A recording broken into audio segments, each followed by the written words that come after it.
Have you ever poured your heart into something, maybe something simple that holds deep meaning for you, only to have someone else try and tear it down, literally? That feeling, that violation, it burns, doesn't it? For me, it started not long after Brenda moved in across the road. It was just past dawn, the air still cool when the sound ripped through the morning quiet. It wasn't the usual farm noises. It was the angry roar of an engine where it shouldn't be. I looked out from my porch, coffee mug halfway to my lips, and saw Brenda's oversized, gleaming white SUV tearing through my cornfield like it was a demolition derby track. Stalks flattened beneath her tires, a green wave breaking against her vehicle's grille. And then she hit him. Sam, my Scarecrow. There was this sickening crunch, a sound of old wood splintering and straw exploding outwards. Sam wasn't just any Scarecrow. He'd been standing guard over these fields long before Brenda and her perfect, sterile mansion ever showed up, bringing her homeowners association attitude to our quiet country road. He was weathered, sure, missing a button eye, straw peeking out from rips in his flannel shirt sleeves. But he had character, history. My own father had put him together when I was just a kid. Every patch, every faded stain told a story. The local kids loved him. Even the birds seemed to give him a wide berth. Come the fall festival each year, he'd get a fresh coat of paint, a renewed, goofy grin. He was as much a fixture of this farm as the old creaky barn or the tractor that took some coaxing to start on cold mornings. But Brenda, she saw Sam as an eyesore, a blight on her view. She'd made comments before, leaning over the fence line during the few times she graced me with her presence, her lips curled in distaste. "Doesn't that thing lower property values?" she'd asked once, gesturing towards Sam with a dismissive wave of her perfectly manicured hand. I just shrugged. Around here, we valued history more than manicured perfection. Her SUV didn't even seem to slow down after hitting Sam. His head, torn clean off his wooden spine, actually landed on her hood for a second before sliding off. I watched, frozen between disbelief and a rising anger, as she put the vehicle in reverse, drove over Sam's crumpled body again for good measure, and then sped off down the road, kicking up dust as if she'd just run over a stray tumbleweed, not deliberately destroyed my property. That single, brutal act told me everything I needed to know.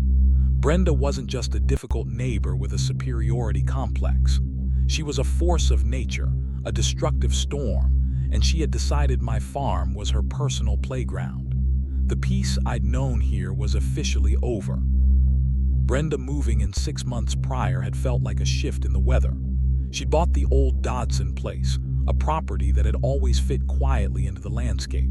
But Brenda wasn't interested in fitting in. She wanted to reshape everything to match her vision of suburban perfection: strict rules, identical lawns, no sign of the rustic charm that defined our area.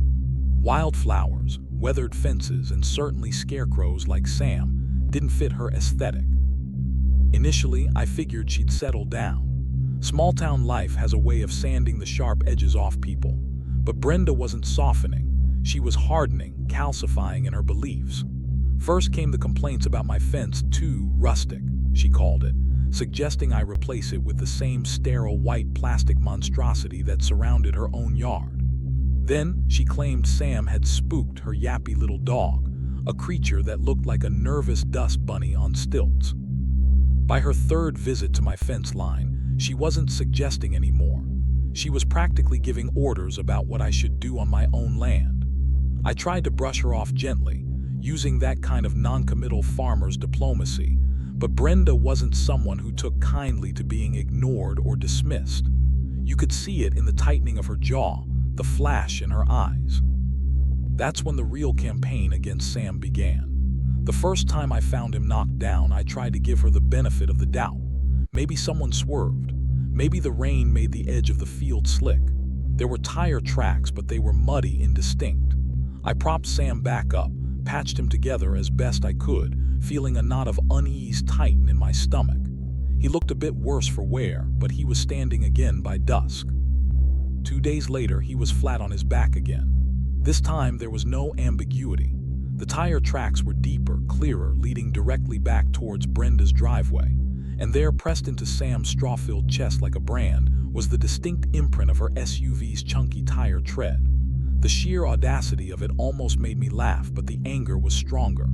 Later that day, I saw her at the local feed store. She caught my eye, a smug little smirk playing on her lips. "Maybe you should put your decoration somewhere safer," she said, and then she had the nerve to wink.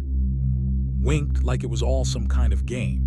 Now, I'm not the type to get into fights over sticks and straw, but this wasn't about Sam anymore, not entirely. It was about respect. It was about someone thinking they could just stomp all over my property, my history, my life, simply because they didn't like the look of it. Sam was more than straw. He was a piece of my past, a connection to my dad. Brenda crushing him twice in 1 week felt personal. That night, sitting on my porch as the sun bled orange and purple across the sky, I knew this wasn't going to be resolved with a polite conversation. She had drawn first blood, metaphorically speaking, and she was enjoying it.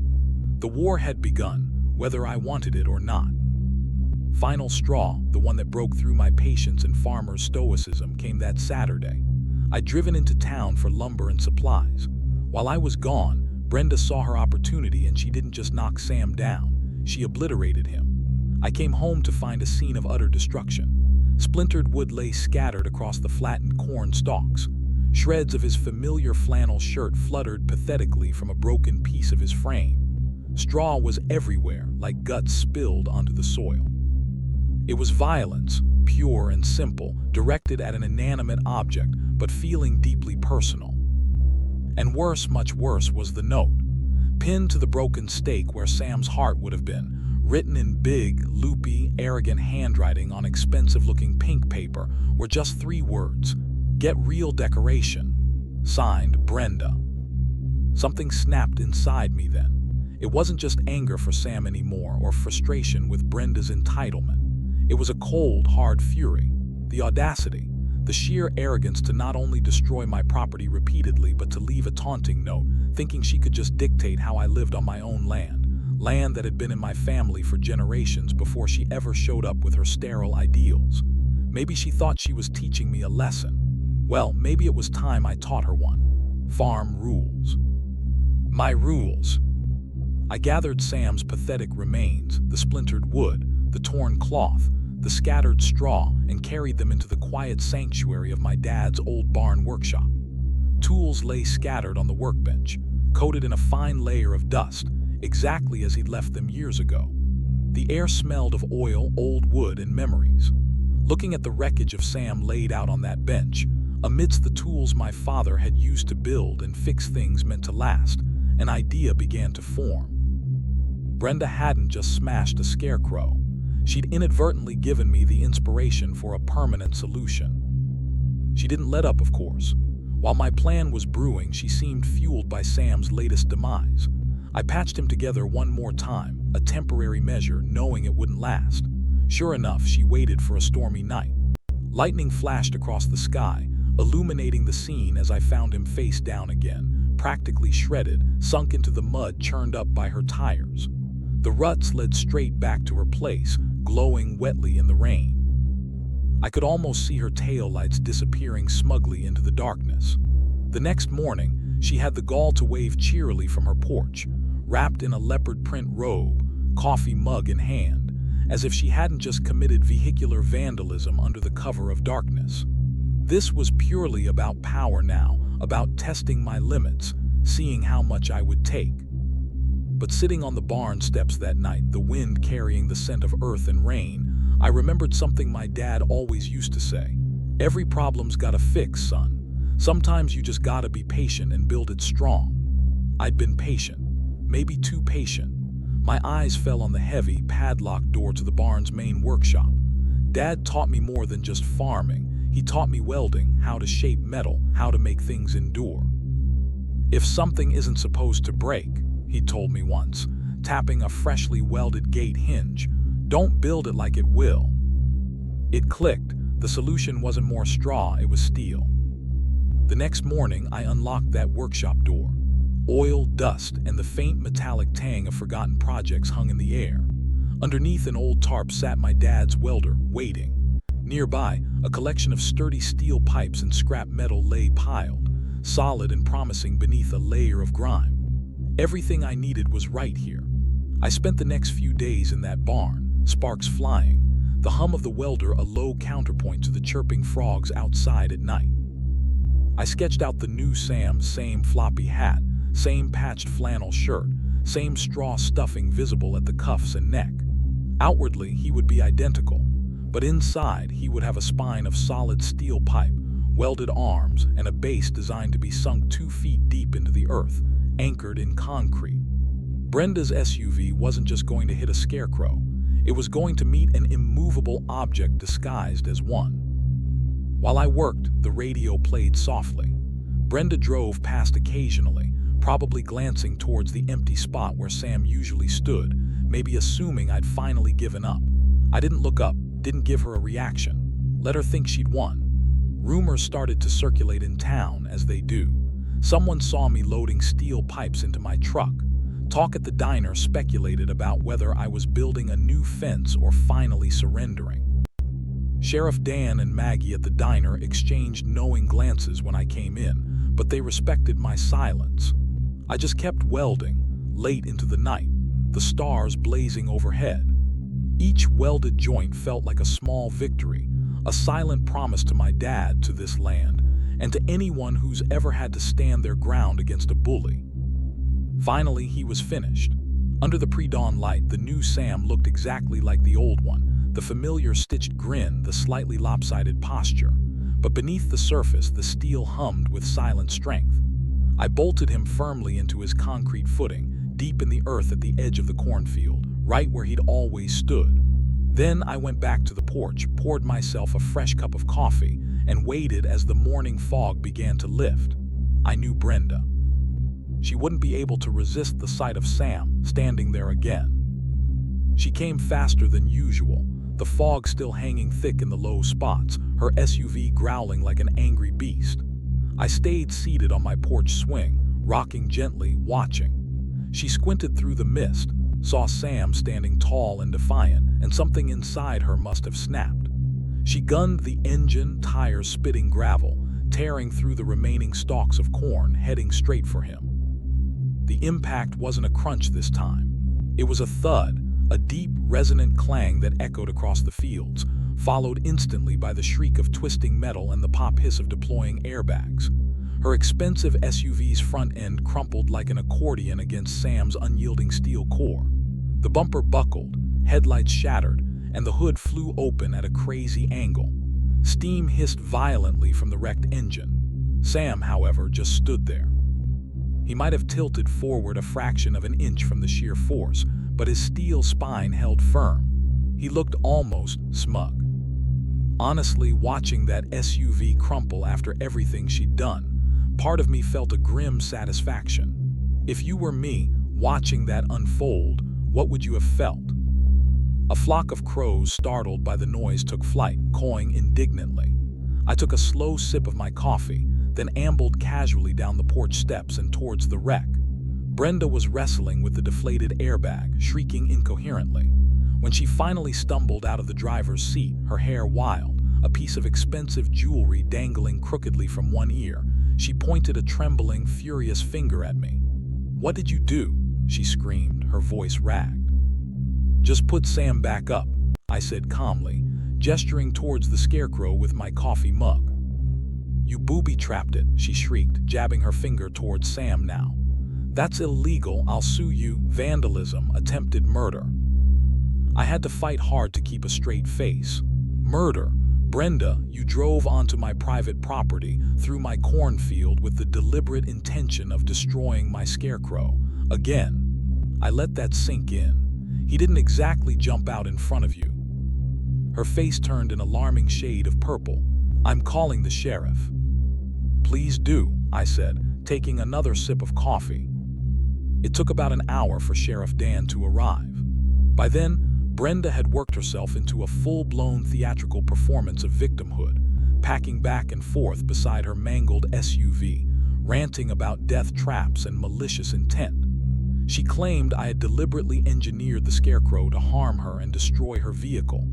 Sheriff Dan listened patiently, nodding occasionally, his face unreadable behind his sunglasses. When she finally paused for breath, Dan walked over to Sam. He tugged at the flannel sleeves, tapped the straw-stuffed chest, and then crouched down to examine the base, noting how solidly it was anchored. He looked at the deep tire tracks leading directly from the road to the point of impact. He looked at the crumpled SUV. Then he looked back at Sam. "Well," he drawled, standing up and dusting off his jeans, "looks like a well-built Scarecrow to me." He shrugged. "Sturdy, maybe, but perfectly legal on your own property." Brenda gaped at him, her mouth opening and closing like a stranded fish. But it's a death trap. It wrecked my car." Sheriff Dan sighed, pushing his sunglasses up onto his forehead. "Brenda," he said, his voice losing some of its earlier patience, "you trespassed onto his property. You deliberately drove into what you thought was just a scarecrow, an immovable object on his land. The damage to your vehicle, well, that's on you." He then gently reminded her about the potential charges she could face for trespassing and destruction of property, namely my cornfield. She whirled on me again, her eyes blazing. "I'll sue you dry, you'll see." "Good luck with that," I replied, offering a small, tight smile. Sheriff Dan eventually managed to usher a sputtering, furious Brenda towards his patrol car to take her statement, hinting strongly that she should arrange for a tow truck and consider herself lucky she wasn't leaving in handcuffs. As her wrecked SUV was later hauled away, I saw neighbors peeking out from behind curtains. Earl from the hardware store drove past slowly, giving me a subtle thumbs up. Maggie watched from the diner window down the road, a wide grin on her face. Even Sheriff Dan seemed to be hiding a smirk as he drove Brenda away. Her humiliation wasn't just personal, it was becoming public knowledge. The town was watching and the tide was turning. The next few days were quiet, but it was a tense, expectant kind of quiet. Brenda holed up in her perfect house, curtains drawn. No more angry drives-by. But then came her counterattack, just as I expected. A fancy, wax-sealed letter delivered by certified mail, full of legal jargon, threatening lawsuits for endangerment, property damage, emotional distress, claiming I had intentionally rigged Sam to ruin her vehicle and cause her harm. I read it over my morning coffee, had a good chuckle, and filed it neatly away with the junk mail. She didn't have a leg to stand on, legally speaking. It was pure desperation, an attempt to salvage her wrecked pride along with her wrecked SUV. But I've been prepared ever since Sam V10 had first hit the dirt. Sheriff Dan stopped by a few days later, off duty this time, driving his personal pickup truck. Maggie was with him. She handed me a container of still-warm sandwiches. "Heard she's officially filing charges," Dan said, leaning against my fence. "Endangerment, destruction of her property. She's even trying to spin it as some kind of manslaughter attempt for crying out loud." He shook his head. "Against a scarecrow." I just chuckled. "Brenda logic," I said. Then I handed him a small thumb drive. "Trail cams," I explained. "Set them up in the barn loft and overlooking the field after the second time she hit him. Got GoPros near the base for the last few incidents too. Clear footage of every single hit, including her license plate, her getting out to leave that charming note, everything." Dan raised an eyebrow. "You sure you want to escalate it this way?" "It's time she learned actions have consequences, Dan," I replied firmly. "Besides, she started this." By the end of that week, Brenda was still talking big at the diner, bragging to anyone who'd listen about how she was going to bury me in court costs and legal fees. Then, mid-Saturday morning, the official papers were served. Right outside the hardware store, in front of half the town picking up their weekend project supplies. Trespassing, repeated destruction of private property, harassment, even a citation for reckless endangerment related to her driving through the field. Witnesses said her jaw dropped. The color drained from her face.